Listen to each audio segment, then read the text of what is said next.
আজও পর্যন্ত অনেকগুলো ভিডিও আপনাদের সঙ্গে আমি শেয়ার করেছি আজও পর্যন্ত জীবন বদলানোর জন্য। কিন্তু একটা কথা বলুন তো আমাকে, যে আপনারা কি চান না যে আপনার জীবনের পরিবর্তন আসুক? অবশ্যই চান।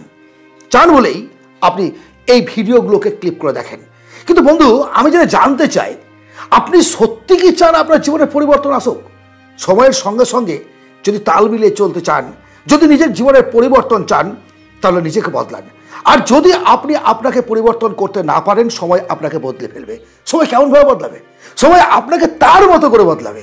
প্রত্যেকটা মানুষ আপনার পিঠে পা রেখে বড় হতে থাকবে, আপনি শুধু তাকিয়ে তাকিয়ে দেখবেন ওপরের দিকে, কিছু করতে পারবেন না। চান তো জীবনে সফল হতে? চান বলেই কিন্তু রাত্রিবেলায় যখন ঘুমোতে যান তখন ভাবেন সকাল থেকে আমি শুরু করবই, কিন্তু সকালবেলা উঠে সেই আরামদায়ক একই পরিস্থিতি, একই আড্ডা, একই গল্প, একই গসিপ। কেন এমনটা হয়? এর কারণটা কি? এর একমাত্র কারণ হচ্ছে আরামদায়ক প্লেস থেকে বেরিয়ে আসতে না পারা, কমফোর্ট জোনে ফেঁসে যাওয়া। কমফোর্ট জোন মানে তো একটা আরামদায়ক জায়গা, চুপচাপ বসে বসে একটুখানি টিভি দেখবো, একটু মোবাইল ঘাঁটবো, খবরের কাগজ পড়বো। আবার বাড়ি এসে সন্ধ্যাবেলায় বলছি অফিসে কাজের প্রচুর চাপ, বেতন নেই। আচ্ছা, আপনার অফিসে আপনি ছাড়া কি কেউ বেশি বেতন পায় না? দেখবেন আপনার থেকে ডবল বেতন কেউ পাচ্ছে, তার থেকেও বেশি কেউ পাচ্ছে। কেন? ওই চেয়ারের যে বেতন, সেই যোগ্যতা আপনি অর্জন করতে পারেননি বলেই আপনি সেই জায়গায় যেতে পারেননি। কথাটা খারাপ লাগলো, কিন্তু বাস্তব কথা। কল্পনা করুন, আপনি জয়েন করেছিলেন তো আপনি কম বেতন দেখে, ওই চেয়ারের উপযুক্ত হয়তো নয়। নিজেকে উপযুক্ত করে বানাতে গেলে আরামদায়ক প্লেস থেকে বেরিয়ে এসে, আরে বাদ দেন শিক্ষাগত যোগ্যতা, স্কুল, কলেজ, ইউনিভার্সিটি যে সার্টিফিকেটগুলো আপনাকে দিয়েছে, সেই সার্টিফিকেট বাঁধিয়ে রাখার জন্য, কাজ করার জন্য নয়। কাজ করতে গেলে বর্তমান সময়ে স্কিল ডেভেলপ করতে হবে, জানতে হবে, দক্ষতা বাড়াতে হবে, কমফোর্ট জোন থেকে বেরিয়ে এসে নতুন কিছু শিখতে হবে, নতুন উদ্যমে পথে এগিয়ে চলতে হবে। এই যে পরিবর্তনের পথে চলা, এই পরিবর্তনের পথে চলতে গেলে একটা বিশাল যুদ্ধ ঘোষণা করতে হবে। আর সেই যুদ্ধটা কার সঙ্গে জানেন? নিজের সঙ্গে। আপনার ভয়, আপনার অজুহাত, আপনার না পারার সেই ক্ষমতাগুলোকে ছিঁড়ে তছনছ করে বেরিয়ে এসে আপনাকে এগিয়ে যেতে হবে সামনের দিকে। যুদ্ধ কারোর সঙ্গে নয়, শুধুমাত্র আপনাকে আপনার সঙ্গে যুদ্ধ করতে হবে, আপনার সঙ্গে যুদ্ধ করতে হবে। তবেই আপনি নিজেকে পরিবর্তন করতে পারবেন। আয়নার সামনে কি দাঁড়ান আজ এই মুহূর্তে, দেখুন আপনার চেহারাটা কেমন, এবং সংকল্পবদ্ধ হন যে আগামী দিন থেকে আমি বিন্দু বিন্দু করে আমার জীবনের ডেভেলপ করব, আমার জীবনের উন্নতির জন্য আমি কাজ করব। আপনার মধ্যে এই মুহূর্তে একটা প্রশ্ন ঘুরপাক খাচ্ছে, আদৌ কি এই জীবন থেকে বেরিয়ে আসা সম্ভব? অবশ্যই সম্ভব। শৃঙ্খলা, অভ্যেস, আমরা যেটা 21 দিন ধরে প্র্যাকটিস করি, সেটাই আমাদের জীবনে অভ্যেসে দাঁড়ায়, অভ্যেসে পরিণত হয়। আমার এক বন্ধু একদিন আমার কাছে এসে বলে যে আমার কথা বলতে বড় ভয় পাই, জানিস, পাবলিকের সামনে আমি কথা বলতে পারি না, অথচ আমার ইচ্ছে যে আমি কথা বলবো। আমি তাকে বলেছিলাম পাড়ার মোড়ে গিয়ে দাঁড়াবি, একটা অচেনা জায়গায়, একটু দূরে গিয়ে, একটা শহরের মোড়ে দাঁড়া, এবং সেখানে যে ব্যক্তি যাবে তাকে ডেকে ডেকে বলবি যে আমি ভীতু। 7 দিন তোকে এটা করতে হবে, মাত্র 7 দিন।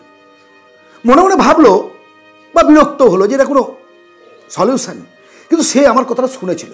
প্রথম দিন সে যায়, লোককে বলে দাদা আমি খুব ভীতু জানেন। তারা হাসে, পাগল বলে, কেউ কেউ বলে তুই পাগলা গাড়া দিয়ে যাও, তুমি গিয়ে মেন্টাল হসপিটালে দেখাও। 1, 2, 3, 4 করতে করতে যখন শেষের দিকে, মানে 5ম দিনের পর থেকে সে প্রত্যেককে সাবলীলভাবে এই কথাটা বলতে পারে হেসে, এবং প্রত্যেকে তাকে হাসে দেখে, তার কথাগুলো শুনে ভাবে যে একটু মজা করছে আর কি। 7 থেকে 3 সে তার বন্ধুকে এসে বললো, বন্ধু তোর ওষুধটা কিন্তু কাজ হয়েছে, তুই কী হয় বুঝলি? বলে কিছু না। ভয়টাও একটা অভ্যেস, আবার ভয়হীনতাও একটা অভ্যেস। এতদিন পর্যন্ত যে শৃঙ্খলার মধ্য দিয়ে আপনি চলছিলেন, সেই জায়গা থেকে আপনাকে বেরিয়ে আসতে হবে এবং নতুন অভ্যেস আপনাকে গড়ে তুলতে হবে। 21 দিন প্র্যাকটিস করলে সেটা আপনার সঙ্গে কিন্তু একদম আস্তে পিষ্টে বেঁধে যাবে। সেকেন্ড হচ্ছে ফোকাস। একসঙ্গে অনেকগুলো কাজের দিকে তাকাবেন না, কোনো একটা ফিল্ডে মাস্টারপিস হওয়ার চেষ্টা করুন, আর সেই ফিল্ডটাকে আঁকড়ে ধরে কাজ করতে থাকুন। দেখুন আপনি একটা সময় সেই কাজে মাস্টার্স হবেন। বেতন তাকেই দেওয়া হয় যে সেই কাজে মাস্টার্স। ভাবতে হবে আমি কিছুটা জানি, আর আমি বেশ কিছু জানি, আর সর্বস্ব জানি আমি, এটা সবচেয়ে বড় গুণ। থার্ড, সময়ের মূল্য দিতে পারা। কোন সময়ে কি করব সেটা তো জানি না। ইচ্ছে করলেই সবসময় পেছনে আমরা ফিরে যেতে পারবো না, কিন্তু ইচ্ছে করলেও ভবিষ্যৎটা তো বদলাতে পারবো। এই ভবিষ্যৎ সময়টিকে সুরক্ষিত রাখার জন্য আজ আপনাকে একটা বর্ম পড়তে হবে, জ্ঞানের বর্ম। আপনার শক্তিটাকে বাড়াতে হবে, আপনার মনোবল বাড়াতে হবে, আপনার জেদ বাড়াতে হবে, আপনার নলেজ বাড়াতে হবে, এবং প্রত্যেকটা মুহূর্তকে আপনার জীবন উন্নতির জন্য কাজে লাগাতে হবে। যদি সেটা করতে পারেন অবশ্যই পারবেন। একটা কথা কি জানেন তো, সফলতা বলুন, ফেলিওর বলুন, কোনো কিছু একদিনে হয় না, ধীরে ধীরে সেটা আসে।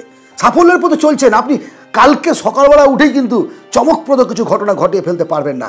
তার জন্য কিছু সময় আপনাকে ধৈর্য ধরতে হবে, ধৈর্য ধরে কাজগুলো করে যেতে হবে। ছোট্ট একটা বিন্দু আগুন থেকেই কিন্তু বৃহত্তর অগ্নিকাণ্ড ঘটতে পারে, বৃহত্তর। আর এই আগুনটাকেই আপনাকে আপনার ভেতরে জ্বালতে হবে। যদি প্রস্তুত থাকেন অবশ্যই কমেন্টে লিখুন, আমি আজ থেকেই শুরু করলাম আমার নতুন পথের যাত্রা। দরকার নেই কে আপনাকে মূল্য দিল, কে আপনাকে মূল্য দিল না সেটা ভাবার। নিজের কথা ভাবুন এবং নিজের জন্য কাজ করুন। আজকের এই আলোচনা জীবন পরিবর্তনের ক্ষেত্রে যদি আপনার এতটুকু উপকারী বলে মনে হয় অবশ্যই লাইক করবেন, শেয়ার করবেন, সাবস্ক্রাইব করে রাখুন এই চ্যানেলটিকে। আপনাদের সঙ্গে আছি এবং যদি কোনো প্রশ্ন আপনাদের থাকে মোটিভেশনাল, অবশ্যই এই চ্যানেলে সেটা আপনারা করতে পারেন। ভালো থাকবেন, কথা হবে অন্য ভিডিওতে। ধন্যবাদ।